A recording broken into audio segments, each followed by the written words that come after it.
ஹல்லேலூயா. ஆயத்தப்படுங்கள், பிறரை ஆயத்தப்படுத்துங்கள் என்று இன்னைக்கு எல்லா டிவியில் மெசேஜில் எல்லாருமே சொல்ல ஆரம்பிச்சிட்டாங்க. இதை கேட்டு அடப்போ அப்படின்ட்டு நம்மளும் ஒரு அஜாக்கிரதையாக தான் இருக்கிறோம்.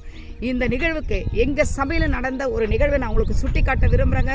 ஒரு முறை திடீர்னு ஆண்டவர் சொன்னார், சண்டே சர்வீஸில் குறிப்பிட்ட நேரமான உடனே கதவை இழுத்து லாக் பண்ணிடுன்ட்டார். ஆண்டவர் எதை சொன்னாலும் நான் செஞ்சிடுவேன். உடனே கதவை இழுத்து லாக் பண்ணிட்டேன்.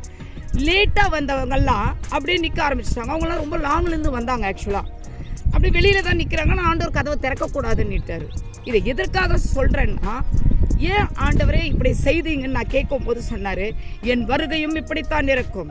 பல நேரங்களில் கர்த்தருடைய வருகையின் போது நாம் ஆயத்தப்படாமல் இருக்கிற சூழ்நிலைகள் உருவாகும் என்பதை சுட்டி காட்டதான் கர்த்தர் இப்படி செய்தாரு.